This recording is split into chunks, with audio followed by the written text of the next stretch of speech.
Hello, friends. This is Darren Hayes of PigskinDispatch.com. Before we take you to your favorite Sports History Network show, just want to tell you a little bit about some merch that you can pick up that represents your favorite SHN podcast. So far, there's t-shirts, coffee mugs, and even books from some of the authors that do podcasts right here on SHN. Who could buy something better than that, than have the history right from the gentleman that you hear talking about it? But we also are adding things each and every day. And where's that store, may you ask? Well, it's at SportsHistoryNetwork.com. Up at the top, there is the SHN merch button. Click on that. It'll take you right to the store, and you can be representing your favorite podcast and show the world that, hey, on the swag that I'm using, it's the headquarters of sports yesteryear, Sports History Network, and my favorite podcaster, the Sports History Network store. Shop there today. This podcast is part of the Sports History Network, your headquarters for the yesteryear of your favorite sport. You can learn more at sportshistorynetwork.com. Hello, sports fans, and welcome to another edition of Yesterday's Sports on the Sports History Network. Today's podcast is a little extra special because it's my 100th podcast. Joining me today will be my friends Arnie Chapman and Dave DiPaolo, and we're going to be discussing the top 100 players in NFL history. We originally thought we could do this in two parts, but as it turns out, we're going to need a part 1 and part 2 just to cover the defense. So sit back and enjoy. I was telling Mark, I looked at 3 lists of guys that shouldn't be in the Hall of Fame, they're saying. And it's just insane. I mean, but I said to Mark, I wonder if these guys go and they look at other guys' lists, because some of the lists, all 3 guys, were in the same list. 3 of the same guys. Lynn Swann was in all 3 of them. He shouldn't be in according to these different guys. But, who knows? If everybody's got a different, that's what's crazy about these lists. They're so subjective. But it's still fun to do it.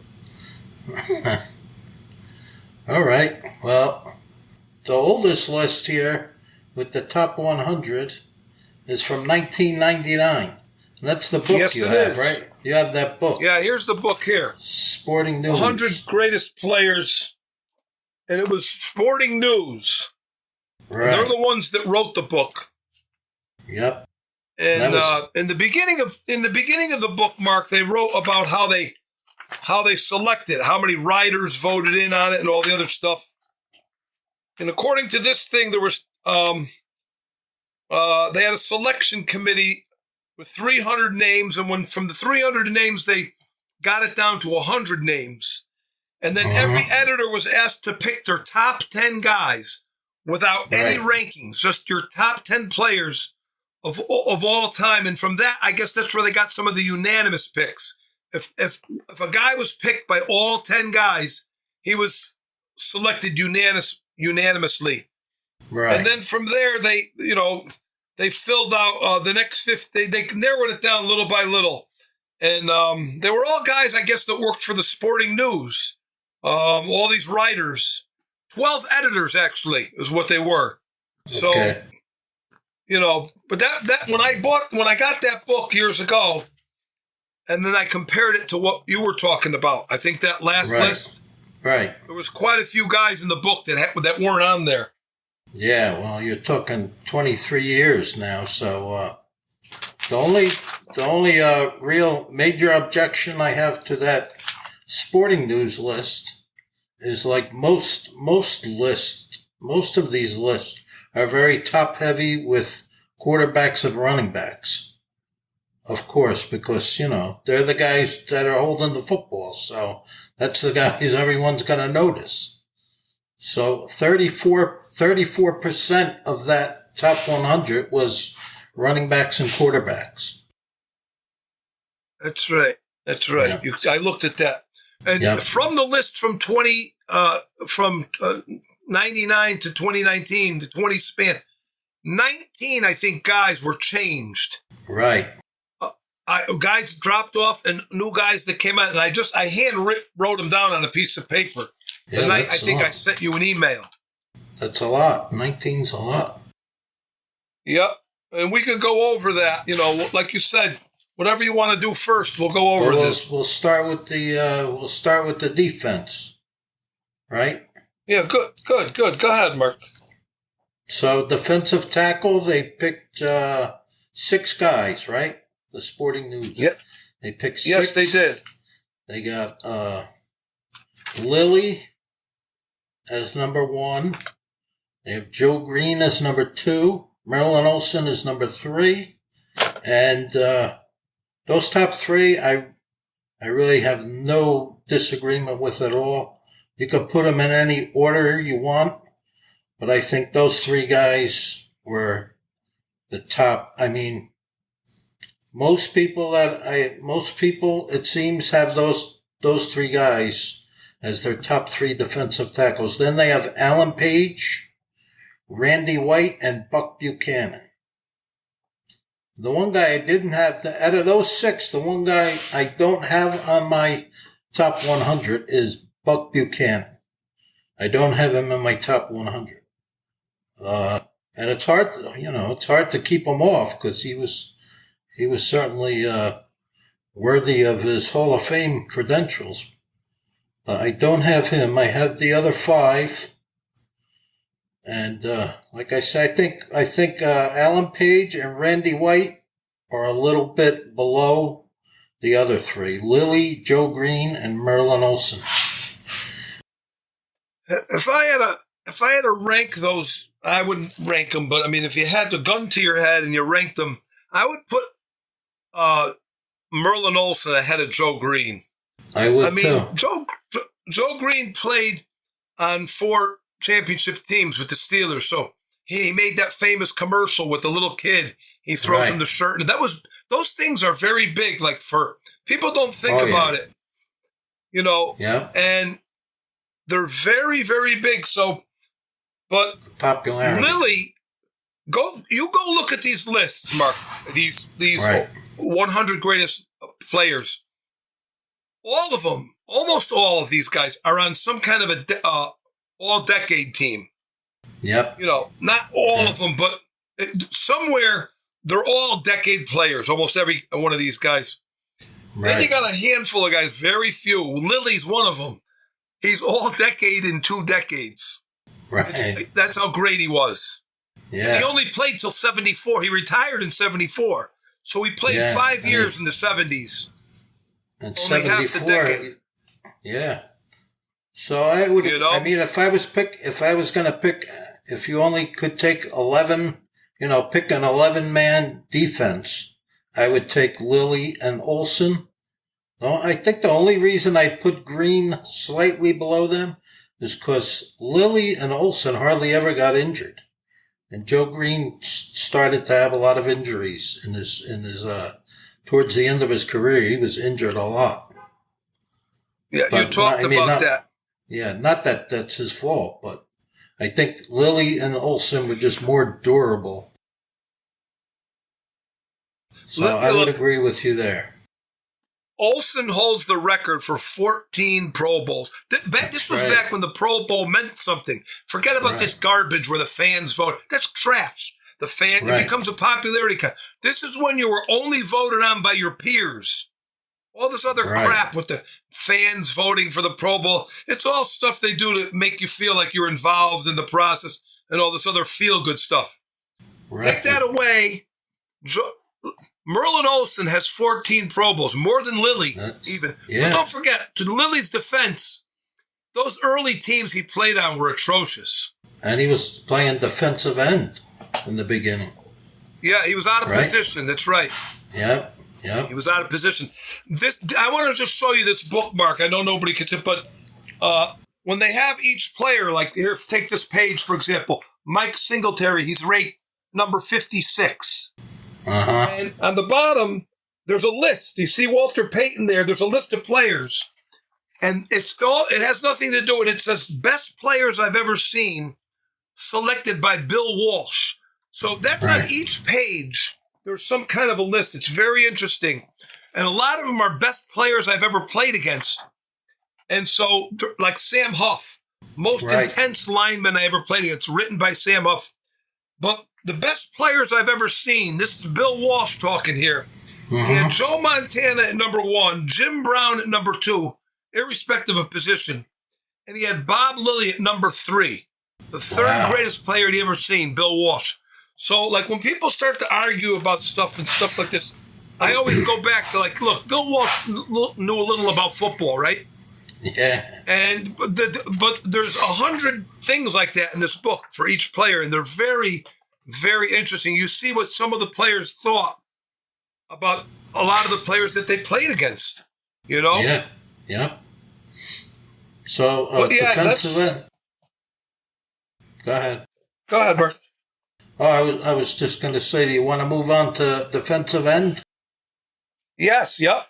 Yep, they have Deacon Jones at number 1, Gino Marchetti at number 2, Reggie White at number 3, Bruce Smith at number 4, and Willie Davis at number 5. And on my list, I don't have Willie Davis. The other 4 I have. And, yes. I would, the top 3, if I had to pick an 11-man defense, I think I'd go, oh boy, that would be tough. I'd go with Deacon Jones. I don't know, between Gino Marchetti and Reggie White, that would be tough to pick one. That would be really tough to pick one over the other. Because that's pretty much a toss-up, I think. How much was the difference between Marchetti and so like Reggie White, of course, is more my era. What was the the style Marchetti of play? mainly? Well, Marchetti really was the first. He was really the first defensive end that would grab. The art of grabbing and throwing the blocker out of the way. That was more his style, like just getting under his shoulder pads, grabbing him, and throwing him out of the way. And then Lilly did that as a defensive tackle. But Reggie White was more like of a bull rusher. So I think Reggie White was more of a power rusher. And of course, they played in very different eras. Marchetti was mainly like late 50s and played into the 60s. Yeah, he was one of the first guys, like Mark said, to be recognized, like as defensive players weren't really like recognized as much until it became popular when Landry coached the New York Giants, and they were chanting for defense. That was a big thing. You never heard that ever. That was the first time you heard people cheering for the defense. That's right. So I'm looking at the names in the book. So it's got 216 games. It tells you how many games they played. Marchetti, 161. Reggie White with 200 sacks. And no sacks, obviously, for Marchetti. They didn't keep track of it. So that's a big thing. But, you can't just go by statistics. No. Those lists I was talking about before, was talking about guys that shouldn't be in the Hall of Fame. Right. They're running down statistics on all the players. You can't really go by that. The game has changed so much. Like that's right. It's hard. There's got to be other things. A real telltale sign with these lists is if you played 14 years and half your years you were all pro. I mean, if you played half of your career and you were the best at your position, that's all pro. That to me, and a lot of these guys have that. Go look at their careers. A lot of them, half the years that they played, they were all pro. And so, not so, even Pro Bowls were, like I said, up until the year 2000, Pro Bowls really did mean a lot. Once they got the fan voting, to me, you could throw it out the window. But I think the fan voting counted for 30%. I believe that's what it was. I thought I looked it up. And you got guys here, they talk about fumble recoveries, they talk about this. There's not much for the defensive players. But when you start looking at guys like, I think there was a couple other players that were involved in 2 decades but not many. And you could see, you say, geez, this guy was really, but of those guys, a lot of people have Alan Page up there because he was the first defensive player, I think, Mark, to win MVP, wasn't he? Yeah, 1971. Yep, he won MVP. Yeah. Right. And he was an undersized guy. He was only about 240 pounds, I think. Well, I think at the beginning, he fluctuated because at the beginning he was bigger. But then he got into, like midway into his career, he was studying to become a lawyer. And then he got into like marathon running. He got into running very heavily. And so he probably lost a good 30 pounds just from all the running he was doing. So, but Alan Page. He became a judge, Arnie. Alan Page. He became a judge. Yep, became a judge. So, what do we have? We could go to outside linebackers. Yeah. So they have Lawrence Taylor as number 1, Jack Ham as number 2. Number 3, I'm a little confused on this one because I always thought, but perhaps I'm wrong, I always thought Chuck Bednarik was a middle linebacker. But I looked it up, and it looks like he played a lot of outside linebacker. And then they have number 4. Go ahead. Yep. I think he might have played both, Mark. I think you're right. Yeah, I think he played both. But I think he played a lot more outside linebacker than I thought he did. And then they have Ted Hendricks as number 4, and they have Bobby Bell as number 5.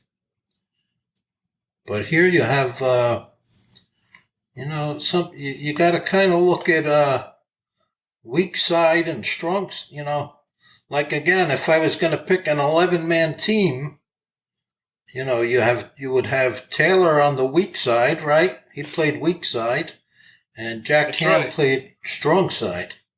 So you're all set up there. You got Taylor at the weak side and Ham at the strong side.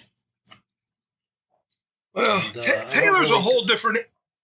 Yeah, he's a whole different animal, Mark, because he was a linebacker, almost playing like a defensive lineman, because he rushed the passer so much. When we started watching football in the '60s, a lot of these outside linebackers were dropping back in coverage, and Taylor did that too. I'm not going to take that away from him, but they say that Jack Ham is pure outside linebackers. They claim he was the best ever. That's like a general consensus of a lot of people. Well, he was the best at pass coverage, I believe. He was outstanding at pass coverage. And like you said, Taylor was, he was really like a linebacker / defensive end. And so he revolutionized that position. Put it to you that way. He really did. Right. But like me and you discussed this, his timing was good too. He came in at just the right time when all the rules were changing. So, and he also had smart enough coaches. Between Belichick was the defensive coach and Parcells was the head coach. They were smart enough to realize, this guy has a special talent. So let's let him loose. Let him go rush the quarterback. No, you're right. Yep. What year did he come out? I think 81 was his first year. 1981 was his rookie season. Because wasn't 83 when they went to sacks were official records? Or somewhere around about there? I think he's right. 82, 83, probably around there, yeah. Probably right around that time. I'm looking at their Pro Bowls. They list that here. I would rather see all pros things. If you go to their full page, they tell you. Well, at the Pro Bowls, they list them in this quick thing to look at. Right. And that's why Ray Nitschke gets shortchanged. Ray Nitschke only went to one Pro Bowl. Yeah. And he was on 2 of those 3 lists about guys being taken out of the Hall of Fame.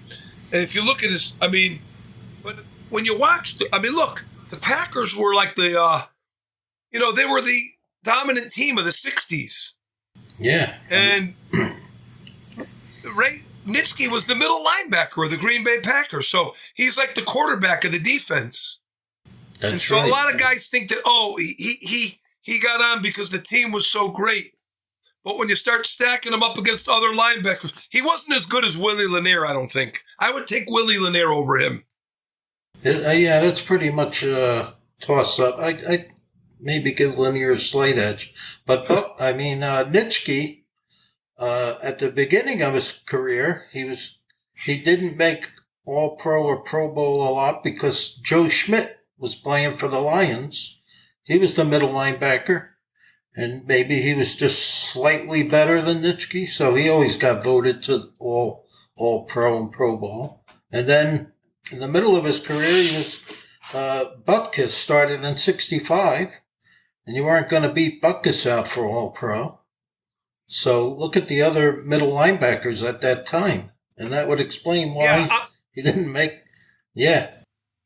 No, I'm looking at the list. I'm looking now at the 2010 list because what I did was I made a copy, removed from the 2010 list, and then added in 2019. Ray Nitschke was removed in 2010, as was Sam Huff. Sam Huff was on that earlier list in the Sporting News list, and he got taken off. And Sam Huff, and so was Singletary. Singletary was removed. Mike Singletary was taken out of that 2010 list. They were there in 2010, but not in 2019. So the most recent list, those three guys are not on there for linebackers. Middle linebacker's tough because there's been so many great ones over the years. That's one position where there's been just so many great middle linebackers. So they have Butkus as number 1, right? They have Nitschke as number 2. Lambert is number 3, Lanier as number 4, and there's no way I wouldn't put Lambert ahead of Lanier.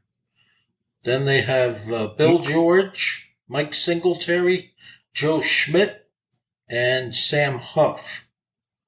So I don't have on my list is not 1999, but I don't have Bill George, I don't have Mike Singletary, I don't have Sam Huff. The other 5 guys I have in my top 100.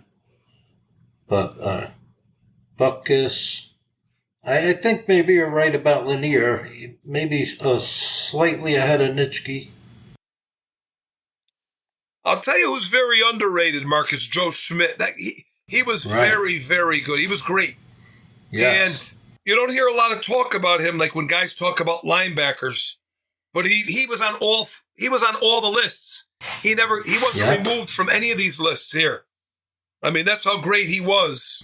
You know what I mean? That's impressive. And the other thing that stands out is I noticed of guys that were removed for this latest list of 2019, 3 on defense were Packers. Willie Davis, Herb Adderley, and Nitschke removed. Yeah. That goes back to the people who think that they got on because they were part of the Packer team. That's what that's when you read about it. That's what they always say. Oh, that, they were part of the Packers team and they were kind of like, because it was such a great team. But why don't they say the same thing about Jack Lambert then? Right? I don't know. That's a great point. Yeah. I do have Lambert on my top 100, but I don't have him ahead of Lanier or Nitschke or Butkus, right. Of course. One thing about Butkus, go ahead, Mark. Yeah, I'm just going to say I wouldn't put Lambert in the same class as those 3 guys. Butkus, Nitschke, Lanier, those are the top 3. Anybody that watched, I went back and watched when they came out with that 2010 list. They came out with a video, which I have actually. Somebody gave it to me. I didn't even realize I had it until we started talking about all this stuff. But this was the video that came out, the 100 greatest players. Right. In this video was this booklet, which was pretty handy. I came in and started looking at it. But I went back and started watching those videos. And nobody hit, to this day, I don't care what anybody, I'll argue the point with anybody. Nobody hit a guy like the force that he was hitting with Dick Butkus. I don't know what was going on there. But he was hitting men, and he was. You just go back and watch any films of Dick Butkus. He was lifting men up off the ground, and he was hitting. But his impact when he was hitting them was second. Right. I've never seen it since. Never, not even close. He would hit them I'm talking so about hard on a regular that basis. it was like a car That's crash. The guy that he was tackling would get launched into the air and thrown into the teammate who was standing behind him. He'd knock down like three guys like dominoes. It was like a domino. He was actually injuring some of his own teammates. If you look at some of those films, he was hitting guys so hard, or other guys were coming in to make the hit. He was hitting the guy and the teammate all at once, and guys were laying on the ground. But here's the thing, though. This wasn't like he was hitting quarterbacks, unsuspecting men who don't feel. Do have no pocket presence. They don't feel. Right. He was hitting running backs like this. Right. And There's a famous clip of Butkus, Mark, where he picks off a pass, and he's got it in one hand. He's carrying the ball out, and he's actually looking for men to run over. He's not going. He's actually looking for men so he can run them over with the ball. It's you'll see it in the clips. It's phenomenal. Yeah. It really is. It's great. I think of Jerry Kramer, the guard for the Packers. Someone was interviewing Jerry Kramer and asked him about Butkus, and asked him, how hard did he actually hit? And Kramer said he never really he never really hit the offensive lineman that hard because he just wanted to get them out of the way. He said he never really bothered, all he cared about was getting them out of the way and getting to the guy with the ball. So Kramer said, he never really hit me that hard because I wasn't the guy with the ball. He just wanted to kill the guy with the ball. His career got cut short, but he had bad knees. Yes, very bad. The Bears, let's face it, the Bears weren't actually juggernauts when he was playing. Oh, no. And so, a lot of these guys that got on this list later on, Mark, the 2019 list, the guys that got voted to that list, don't forget, they had the benefit of being on television. And like somebody said about Ray Guy once, the punter who's in the Hall of Fame. Right. I think Dick Enberg got him into the Hall of Fame because he would constantly talk about the hang time of the Ray Guy's punts. So they say John Madden got guys into the Hall of Fame. People say that. And so with no television really, with Butkus playing in the 60s, most of his career, I think, right? 60s. What year did he come out? 65? 65 to 73. Played 9 years. Oh, yeah. You didn't see a lot of those Bear games. You know what I mean? No. And he was phenomenal. He really was. Yep. Well, you want to go to the defensive backs? They didn't pick too many. They didn't pick too many safeties. So they got Ronnie Lott, number 1. They got Larry Wilson, number 2. They got Kenny Houston, number 3. Emlyn Tennell, the Giants, number 4. Jack Christensen at number 5. Jack Christensen, I do not have on my top 100. The other 4, I do. If I had to pick 2, if I could only pick an 11-man team, hard to beat Kenny Houston.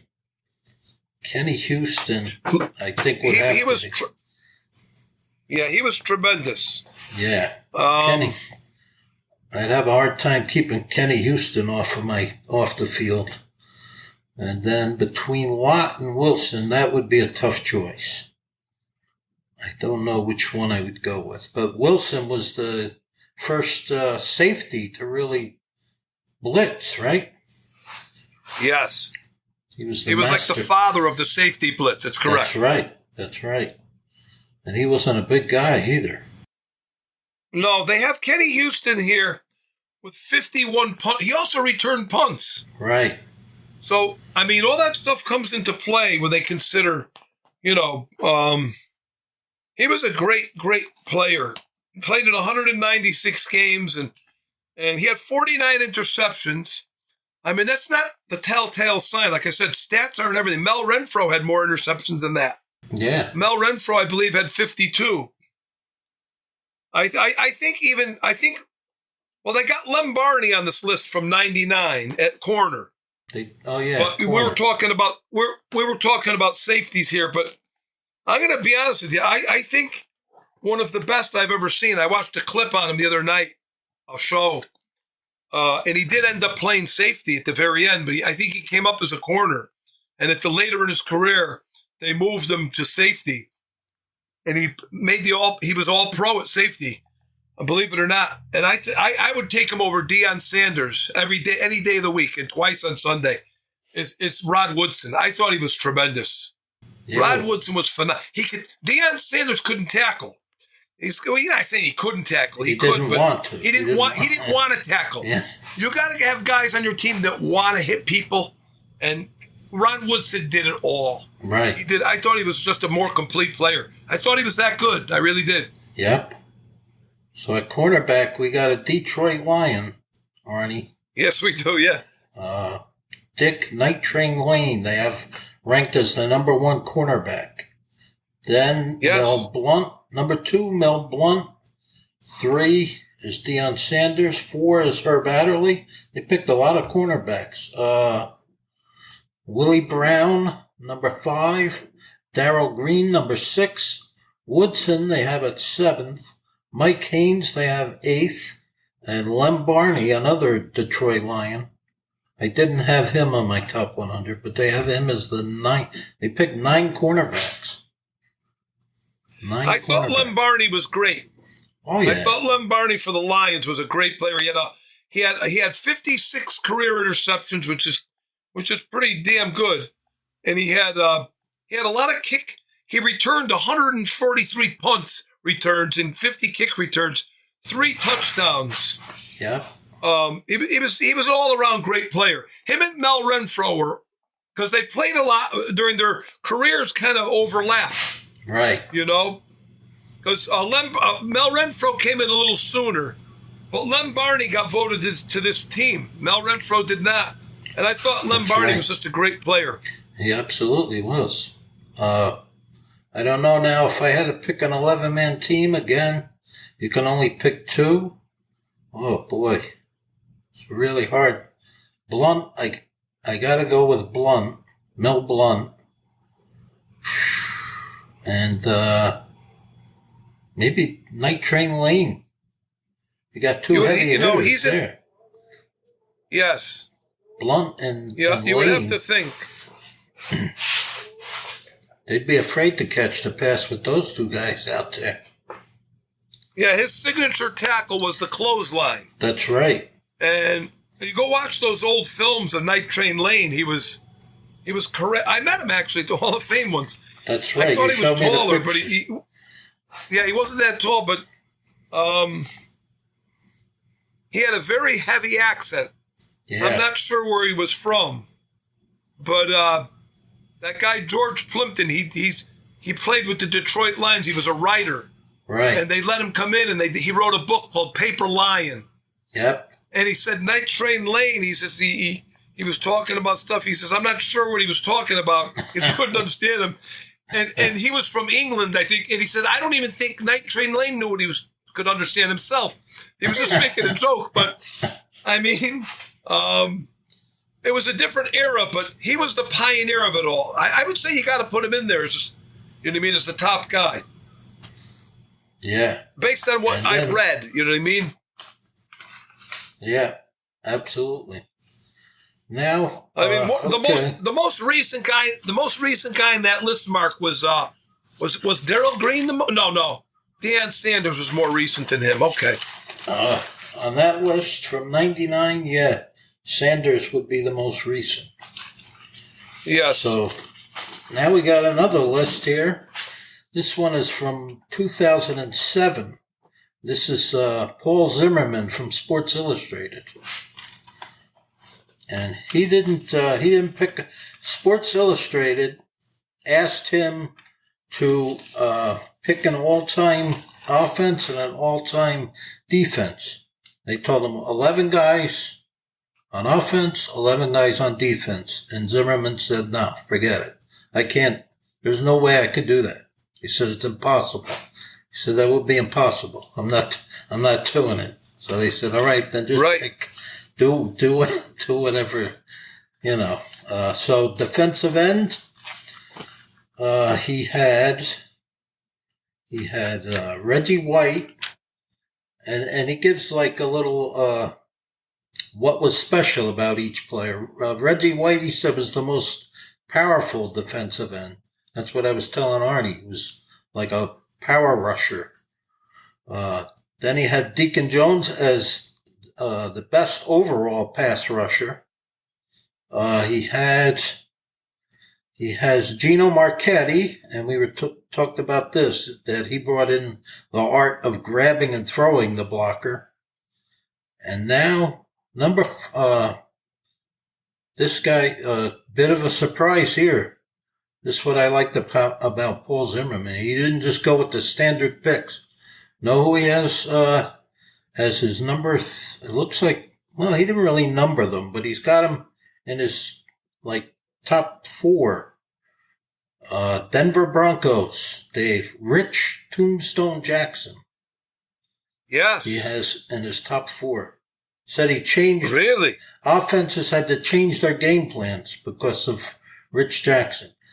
And he lobbied for him every year. He lobbied for him to get in the Hall of Fame. And they would always say, yeah, but he had a short career. But that's one thing I noticed about Paul Zimmerman. He didn't really seem to put a lot of stock into how long your career was. Like if you had 4 years where you were a dominant player, that was enough for him. But his career was cut short by a very bad knee injury. So those were his top 4. It's like Terrell Davis. You know, they say, should he be in the Hall of Fame or not? He only has played 7 years. But to me, because football is such a physical sport, right? A guy that could play 12, 14 years and barely miss any games, that in itself is a feat, I think. Yeah, you're not kidding. You know what I mean? They talk about Jim Marshall. I don't have his stats here. I can look him up, but he played an unbelievable amount of games for the Minnesota Vikings, and I don't think he ever missed a game. Right? No, I think he played till he was 40. He might have been 41 years old when he finally retired. I don't know. Yes. I don't know if I would say Hall of Fame, but to play, like you said, and for only one team, and for only, not most of his career, he played for Bud Grant. I think he played for Van Brocklin too, but most of his career he played for Bud Grant. And if you could start every game for Bud Grant, you know you were doing something right. He played from 1961 to 1979. That's amazing. 289 consecutive games. Wow, that's amazing. Okay, to me that's phenomenal. Yeah, absolutely phenomenal. It is phenomenal. You know, I brought it up as a point.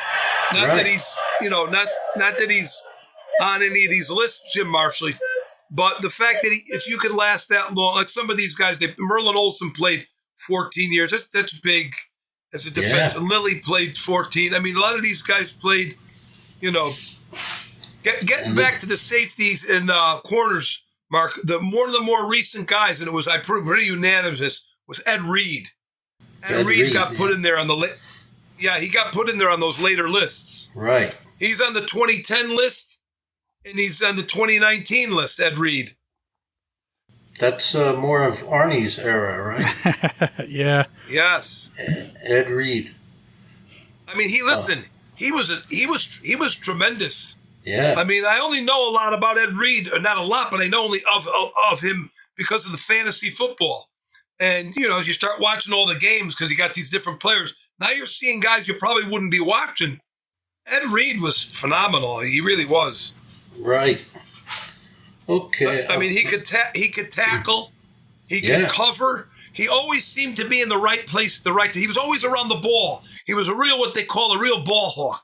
He really was. Yeah, the other thing he did, too, was Ray Lewis would not have been what Ray Lewis was without Ed Reed, because he knew Ray could make more, I guess you could say he could take more risks because he had Ed Reed was going to take care of business on the back end. That's a good point. That's a great point. Yeah. Yeah. He was... go ahead, Mark. Okay, just getting back to the defensive end. Paul Zimmerman had two. He didn't really say where he would rank these guys, but they were like honorable mention. He made Howie Long. He said Howie Long didn't have a tremendous amount of sacks, but he caused a lot of sacks because he would flush out the offensive lineman and allow his teammates to make the sack. And then the other guy he mentioned, Mark Gastineau. He said, "Holy Moses!" He said, "Mark Gastineau." Well, he did point out that Mark Gastineau had very little interest in stopping the run. He pointed that out. That's why he didn't have him as one of his top guys. But he said he was a relentless pass rusher. And I forgot about how athletic he was. He said he weighed 290 pounds. He ran a 4.5 40-yard dash. 4.5 weighing 290. That's how athletic Yep, that's how athletic he was. Yeah, I didn't know that. I've got a list here, Mark, of selected by Merlin Olsen of the defensive linemen I admire the most. These are his picks. Merlin Olsen, who I thought was the second best ever. Yeah. Deacon Jones, he's got it number one, obviously, because he's their teammates. Right. Played he's right got next to him. Bob Lilly at number 2. Uh-huh. He's got Reggie White at number 3. So he's got a little more modern guy in there. He's got Bruce Smith at number 4. Bruce Smith. Wow. Who we really didn't I don't think we touched on him at all. But he's on those more recent lists. Yeah. He was on the list, yep. He's got Joe Green at 5, Marchetti at 6, Doug Atkins, who we didn't talk about. Yeah, he's Doug on some Atkins. of these. He's on. I think he's on the 99 and the. I don't know if Zimmerman mentions him, but Doug Atkins, what was he? Primarily played for the Saints, Mark? No, most of his at the end of his career, he played for the Saints. Most of his career, he was with the Bears, and he's another guy that played till he was about 40 years old. Doug Atkins, phenomenal. Yeah, he's not on the 99 list. I think he's on one of the more recent lists. Did they have anybody else there that Merlin Olsen picked? Yeah, the final 3, Mark. Yeah. Randy White. Here's one for Arnie. Alex Karras. He's got Alex Karras in there. And Willie Davis at number 10. Right. Yep, Willie Davis at number 10. Willie Davis gets mentioned a lot, yeah. Karras was probably a little bit underrated. Do you ever read the book by Vince Lombardi called what was it called? Running to Daylight? No, I never read it. Oh, very good book. Basically, the book is just about 1 week, like starting on Monday and ending on just the whole book is just the preparations that go into 1 week of, getting ready to play your opponent. And they were getting ready to play the Detroit Lions. And all through the book, he kept mentioning, and he wouldn't mention his name. I think they had a little bit of a rivalry, Vince Lombardi and Alex Karras. So he would never mention his name, but he would say all through the book, he would say, "We got to stop that number 71. We got to stop number 71." So I think he's probably a little bit underrated. He mentioned him here. He's mentioned on that list right there. And here's a list by Art Shell. Art Shell made a list of the toughest defensive ends he ever played against. Right. And at number 1, he's got Deacon Jones again. Right. He's on all these lists, Deacon Jones. Yep. And number two is going to surprise you, I think. Lyle Alzado. That does surprise me. Yeah. That does Elvin surprise me. Bethea at number 3. Uh-huh. Fred Dean at number 4. Let me tell you something about Fred Dean. Those 3 lists that I got about guys who shouldn't be in the Hall of Fame, Right. Fred Dean was on all 3 of those lists. I found that very surprising. Wow. I didn't read. I have to read. I can't remember exactly what each list, why they thought that he maybe shouldn't be in there, but he's on here from Art Shell, and he was pretty darn good, Art Shell. He's got Rich Jackson. There you go. Right there, Mark, number 5, Rich Jackson. Yeah. Just okay. I mean, you know how good he was just by his nickname. They call him Tombstone. Yes. Who else does he have? He's got Cedric Hardman, L.C. Greenwood. Here's a surprise for you. Coy Bacon. Yeah. Remember Coy Bacon? Yeah. Yeah, those were the toughest ones he's got. Yeah. Wow. So these are interesting things by guys who Deacon Jones has a list of the best linebackers from his era. And at number 1, believe it or not, he's got Chuck Bednarik. He's got number 1 position. This is Deacon Jones picking these guys. Dick Butkus at 2, Ray Nitschke at 3, Sam Huff at 4, Bell, Lanier, Jack Ham. He's got Lambert at 8, Ted Hendricks. All those guys are on the lists. And Bill George at number 10. Right. He was really the first middle linebacker. Right? Bill George. I think 1954. Because they pretty much played like 5'4" or 5'2" up to that time. They did. And Bill George was really the first middle linebacker. Yes, exactly. So I mean, what was that, Dave? No, it's kind of when you start reading what the players actually think, it's very similar. All these guys are on these lists, if you think about it. Right. I'm trying to look for some coaching lists of different coaches, what they think, Right. Because some of them are a lot of. Here's a list by Mike Ditka of the best linebackers he's ever seen. He's got Dick Butkus at number 1, obviously, because they played. Their careers. Yeah. Or he was on the Bears at the same time. Yeah, they played together.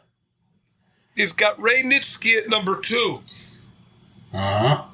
Singletary at number 3. Mike Singletary. Yeah, that's kind of a surprise. There you go. Here you go, Arnie. Joe Schmidt at number 4. And Bill George at number 5. He's got 6 is Ham, 7's Lambert. Chuck Howley at number 8, Mark. Right, yeah, Chuck Howley. Willie Lanier at number 9, who I predict he will get in this year, Chuck Howley. Yeah, I think he's going to get in. I sure hope so. Let's hope he's still alive, when they make the thing. It's only a few months away. Yeah. And Sam Huff at number 10 on this list. Lanier and Huff. So of those guys, Butkus is on the list.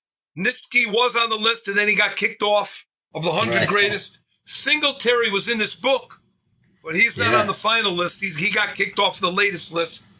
Right. Joe Schmidt's on all 4 lists, I think, all 3 lists. Bill George is in there. Jack Ham is on all the lists. Lambert's on all the lists. Howley's not on any of the lists, but he's here. Yeah. Lanier's on all lists. And Sam Huff gets kicked off at the end, too. He's not on the 2019. He's got one of the guys that's been removed. Right. But, I mean, it is what it is. I mean, if you take that, if you look at that bookmark, I made a list. When the 2010 list came out from the NFL, they made all those videos. Right. I made a list of the players and how they went up and down on the list. How they moved from 1999 to 2010. It was only a 10-year span. Yeah. But there was a lot of different movement. Wow. Like, here's a guy we didn't talk about, a lineman who made it. Leroy Selman. Yeah. Leroy Selman was on that list. He got added to that list, but he was not in the book. He was not in 99, obviously. By 2010, he was on the list. Same thing with Derek Brooks, the linebacker for Tampa Bay. He's not on the early list, but he's on the later lists. The top 100 players. Derek Brooks is on 2 of those lists, I think. Right.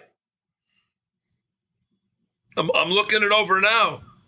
Sam Huff dropped down. He was on the list, both of the 99 and 2010, but he lost 17 spots. He dropped down. I'm looking at Willie Davis also, same thing. He went down 17 spots. He was number 69 in the book out of 100. He went down 17. Right. Joe Schmidt made it, but he went down 19. He went down 19 spots. I'm not sure any of them went up. I'm looking at that now. That's not likely. You know, I'm looking at the line. Bobby Bell only dropped 3 spots. He was 66 in 1999. He only dropped 3 spots. Bobby Bell was a great player. Bobby Bell was a big guy. Like, Bobby Bell was like a linebacker that would be playing today. Yeah. He was not like a small linebacker. He wasn't one of these 215, 20-pound guys. He was a big guy. And he was fast. He was very good. Size and the speed. He was very good. Okay. I'm looking at some of these linebackers. I'm looking at Randy White made all the lists. Right. But he did drop 11 spots. He's another guy that doesn't really get enough credit. He was phenomenal, Randy White. He really was. Yeah. Jack Ham went down 13. He went from 47 to 60. Wow, that's surprising. And Mike Singletary only dropped 1, although Singletary got kicked off the 2019 100 greatest players. On the most recent list, he's not on there. Yeah, well, it's a lot of players. 100 years. 100 years of NFL. That's a lot of players. No, it is. I mean, it's a lot of players, and it's something to make the team. Yeah. You know, and so the guys that got dropped off, and some of the guys that got added, I don't know if I necessarily agree with them, but they added John Randall to that list in 2019. Do you agree with that, or I wouldn't have him. No, I wouldn't have. No, I don't know if I agree with that. No. How about a linebacker? They added Junior Seau to that list. 100 greatest players. I might go with Seau. But Randall, I thought was he was a good pass rusher, but you could run the trap on him. Him and Alan Page had the same problem. They were great pass rush. They were 2 of the best defensive tackles at pass rushing, but against the run, they were a little questionable. You could run the trap on both of those. Look what they did. No, you're right. Look what the Dolphins did at Page in the Super Bowl. They just kept running the trap. And he couldn't. Super Bowl 8. That's right. There was some tremendous... If you go back and watch some of the highlights of that game, the Dolphins' offensive linemen were actually swiping guys off their feet in that game. Taking them completely out of the plays. That was an incredible offensive line. They talk about the Great Wall, what do they call it? Emmitt Smith's offensive line. That Dolphins offensive line, to me, was the best offensive line ever. That was phenomenal line. Oh, phenomenal. Well, I'd like to see how many... Go ahead, Mark. I wanted to get back to Paul Zimmerman's list. Defensive tackle. He's got Lilly number 1. Oh, there you go. I guess we're going to have to wait until next week for part 2 of the defense for Mark, Dave, and yours truly, the football history dudes, all time of the 100 list. You've been listening to Yesterday Sports and the Football History Dude on the Sports History Network, the headquarters for sports yesteryear. Now, if you want to go ahead and learn more about the Sports History Network, head over to sportshistorynetwork.com. But for now, dude, I'm through if you're through. Hey there, sports history fan. This is Arnie Chapman, aka the Football History Dude, and I hope that you enjoyed this recent episode presented by the Sports History Network and were able to learn some good old-fashioned sports history knowledge nuggets. I started the Sports History Network back in 2020 with the mission to help podcasters find a community of like-minded sports history nerds, as well as helping aspiring podcasters to start their own shows. We have a little bit over 30 shows on the network right now covering all sorts of sports history, but as far as I'm concerned, we're just at the toothpick in the ocean moment, that can't even figure it out because there's so much more coming. We wanted to create the ultimate headquarters for sports yesteryear, starting with Podcast Network and our website, but we're going to continue to move into other mediums as well. And here's the cool part, because we want you to be part of our team. So if you're interested in starting your own podcast, or maybe being a guest on one of our shows, or who knows, maybe even writing an article for us over on the website. Seriously, all you gotta do is reach out to us on the contact page over at sportshistorynetwork.com. You can be as technologically savvy as a Neanderthal tapping on a stone trying to figure out this whole hieroglyphics thing back in the day. Again, it doesn't matter, because even if you don't understand the whole podcast space, we have a production team that can pretty much help you out with doing everything. All you gotta do, head over to sportshistorynetwork.com, head to the contact page, fill it out. That message goes right to me, and I'll reach out to you as soon as I can. But for now, dude, I'm through if you're through.